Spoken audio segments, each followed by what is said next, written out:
Hey, Video Boy's here. Good, excellent. We're under 80 seconds.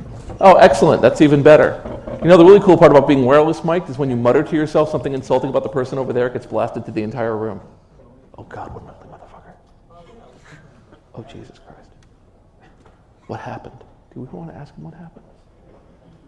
Anyway, all right, so we're going to do the thing with that. We got death things there. And we have 1, 2, 3, 4, 5, 6. So you'll all get a fine amount of time to speak. What are we talking about? Fantastic. What are we talking about? Well, today we're talking about what the National Vegetarian Council can do for you. You think so? Okay. So I guess is this it? Are these thunderous crowds? Okay, thunderous. Can I get thunder, please? Thunder. Yeah, the video can't show this, but what we're going to do is we're going to Photoshop in, shadowed heads underneath all of this. But I do appreciate all of you coming here, especially during dinner time, which is not an easy time to come here. All right, well, welcome to the Nauticon Hacker Media panel. What this is, and these guys all have their ears pricked wondering what the hell this is, we're just going to go over a quick review of some of the aspects of running a technically oriented media program. All these gentlemen share the same hobby, skill, or profession, which is that they enjoy coming on the air via podcast, via broadcasting, or whatever other method they can find to talk about technical issues. My name is Jason Scott. I'm the moderator. I promise I won't dominate. Let's get an introduction from each person. Your name? Drew. Drew. Yeah, I'm Pony Boy. Pony Boy. Low Tech Mystic. Low Tech. Zach Campbell. Zach Campbell. Slick Zero. Slip Zero. Droops. Droops. We also call him Nancy Boy, but he prefers Droops. So there you go. All right. So, as I understand it, most of you are on shows. Some of you might primarily be guests. So, in an opportunity to just quickly promote yourselves, if you're on a show, what's your show? Dial-a-Dork. Dial-a-Dork. I'm on Belcore Radio. Belcore Radio. Ninja Night School. Ninja Night School. The Packet Sniffers. Packet Sniffers. BaseNet Radio. BaseNet Radio. Twat Radio. Twat Radio. So, I guess the first question, of course, is, and any of you can answer this, would be, where did you first get the bug to decide to do a show? Just take the mic, hit the guy who tries to take it from you, and go ahead. Well, actually, I started not even online. We were just kind of surfing channels one day and found out that we had a cable access station. And I thought, man, this really sucks. We could do something kind of tech TV on here. And we were just kind of tossing around names and the screensavers are funny. Haha. Oh, well, we could be the Packet Sniffers. And we just started editing up shows, and then it was about 3 or 4 months after that, then we decided, well, we could put it online too, and then that's when we stumbled into this whole mess. And that's been about it from there. I probably speaking for most of the other people here too. I do an internet radio podcast, whatever the hell you want to call it. And I was really just inspired by, mainly by a show called Radio Freak America, which was kind of more or less the inspiration for 90% of hacker radio shows that you hear now. And I think that probably most of these people are probably in the same boat as me, but... Yeah. Yes, there's a show called Radio Freak America, which broadcast from, what was it? It was 2002? No, they went into 2000. Yeah, 2002 to 2004, I think. Yeah, 2002 to 2004, mostly run by a gentleman named Dual Parallel, who lives somewhere, which you can never figure out unless you actually listen to the show, and then you know exactly where he lives. Yeah. Who was blessed with a beautiful voice and an ability to be interested and astounded at all manner of technical knowledge and act like he was learning just along with you. And he was, in fact, an extremely inspiring person. I had the pleasure of being on his show a few times myself.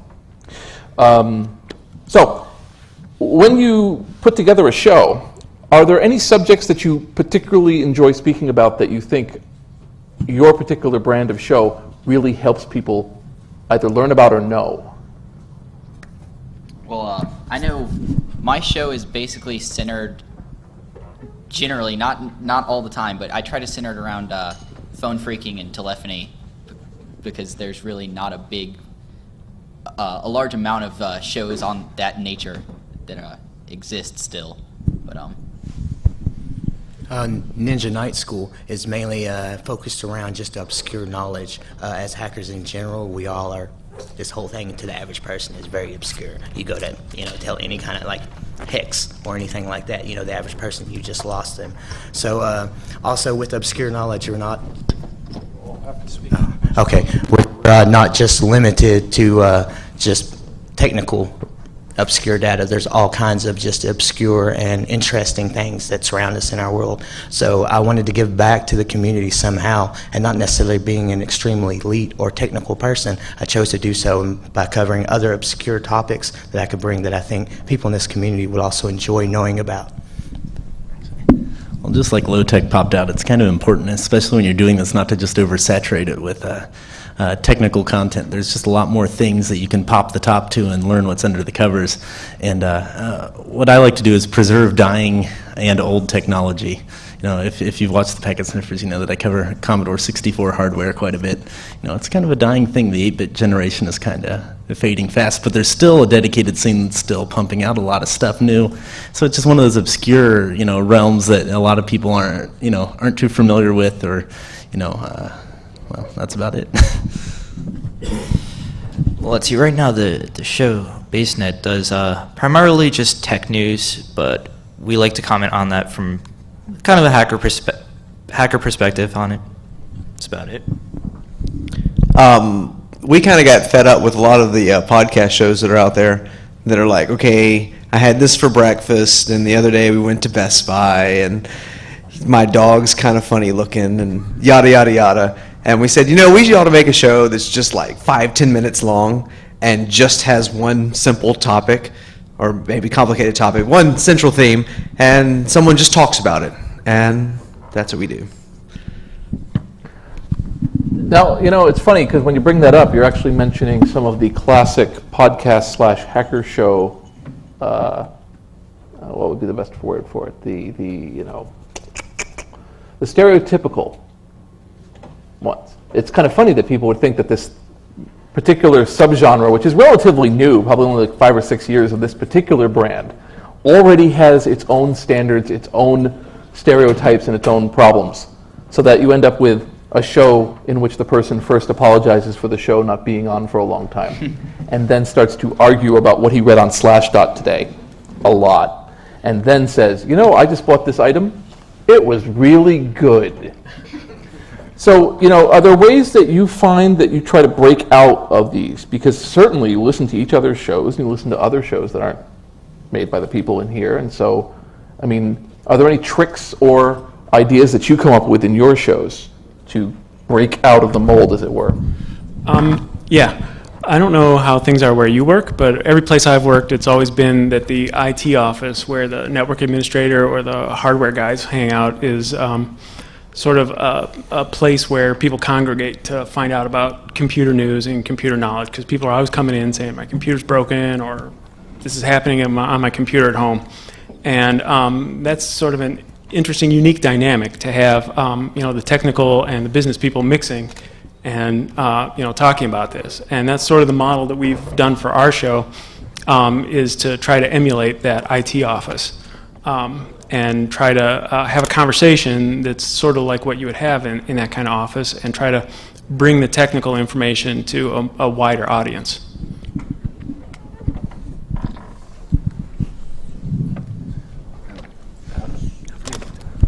Was that it? Well, actually, That was stunning. Low Tech forgot the question. Okay.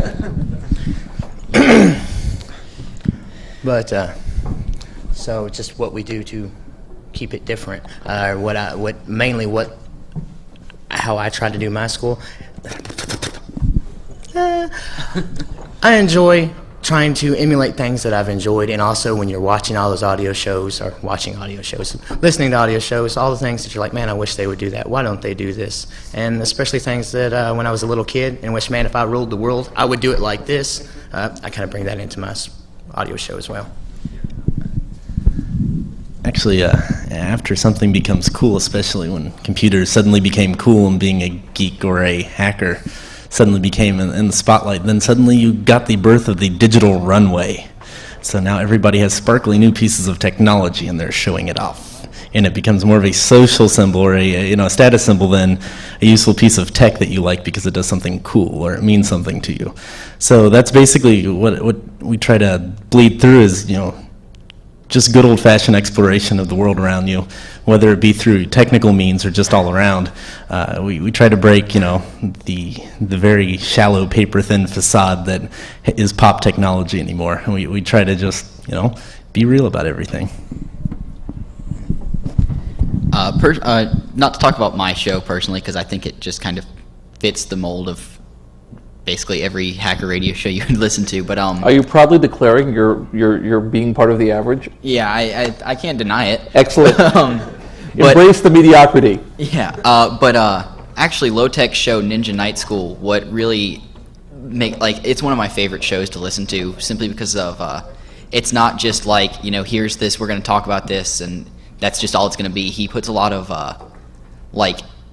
actual plot and acts in his show, and has storylines that go in and continue throughout episodes and interesting things like that, which I think is really unique in I've never heard a show that has stuff like that in this kind of genre. But Okay, well then let's break your skulls open. Certainly in the amount of time that you guys have been doing shows, I know some of you have been doing them for years, some of them less for a few years.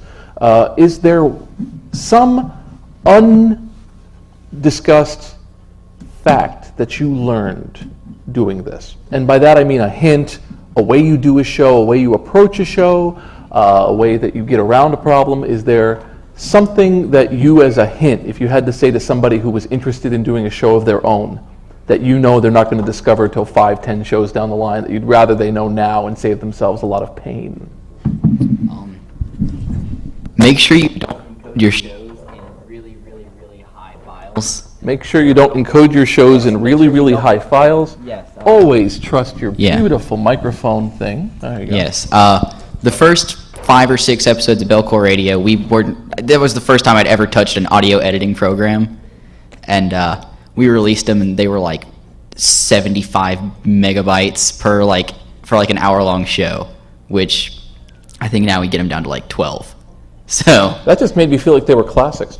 it took you a long time to download them, so they're good. Like I was getting the Pioneer Gold version of your show. Yeah, Tap Boy.